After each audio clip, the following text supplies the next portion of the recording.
നമസ്കാരം. Raft of ഫുട്ബോളിലേക്ക് അവർക്കും സ്വാഗതം. നെയ്മറുടെ തിരിച്ചുവരവ് ബ്രസീലിയൻ ഫുട്ബോളിൽ അത് വലിയ ഉണർവാണ് ഉണ്ടാക്കിയിരിക്കുന്നത്.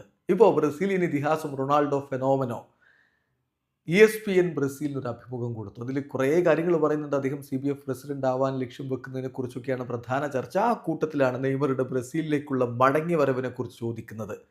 അതിനുള്ള റൊണാൾഡോ നസാരിയോയുടെ മറുപടി, ഞാൻ വളരെ ഹാപ്പിയാണ് നെയ്മറുടെ തിരിച്ചുവരവിൽ. അത് അദ്ദേഹത്തിൻ്റെ ചോയ്സ് ആയിരുന്നു ബ്രസീലിലേക്ക് മടങ്ങുക എന്നുള്ളത്.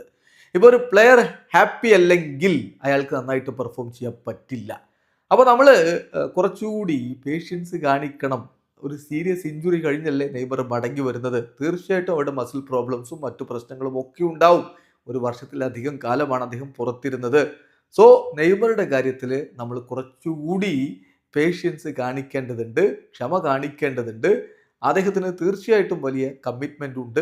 അടുത്ത വേൾഡ് കപ്പ് അതിൽ അദ്ദേഹത്തിന് സ്റ്റാർ ആവണമെന്ന വലിയ ആഗ്രഹമുണ്ട്. അപ്പോൾ നമ്മൾ അത് മനസ്സിലാക്കി വേണം അദ്ദേഹത്തെ ട്രീറ്റ് ചെയ്യാൻ.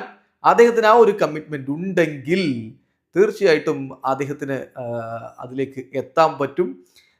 എന്നിട്ട് അദ്ദേഹം റൊണാൾഡോ നസാരിയോ പറയുകയാണ്, ഈ ഇലക്ഷൻ വിജയിക്കുകയാണെങ്കിൽ ഞാൻ, അതായത് CBFൻ്റെ ഇലക്ഷനാണ്, പ്രസിഡന്റ് ആവാനുള്ള ഇലക്ഷനാണ് പറഞ്ഞത്, അത് ഞാൻ വിജയിക്കുകയാണെങ്കിൽ തീർച്ചയായിട്ടും നെയ്മറെ ഞാൻ കൺവിൻസ് ചെയ്യിക്കും, എന്നിട്ട് വേൾഡ് കപ്പിലേക്ക് പോകാനുള്ള എല്ലാ സഹായവും കൊടുക്കും എന്നുകൂടി റൊണാൾഡോ നസാരിയോ പറയുന്നു. എന്തായാലും നെയ്മറുടെ മടങ്ങി വരവ് ബ്രസീൽ ഫുട്ബോളിന് വലിയ ഉണർവാണ് നൽകുന്നത് എന്ന് റൊണാൾഡോ ഇവിടെ പറഞ്ഞു വെക്കുകയാണ്. വീഡിയോ അവസാനിക്കുന്ന ഫുട്ബോൾ ലോകത്തെ കൂടുതൽ വിശേഷങ്ങളുമായി റാഫ്റ്റോക്സിൽ എത്താം.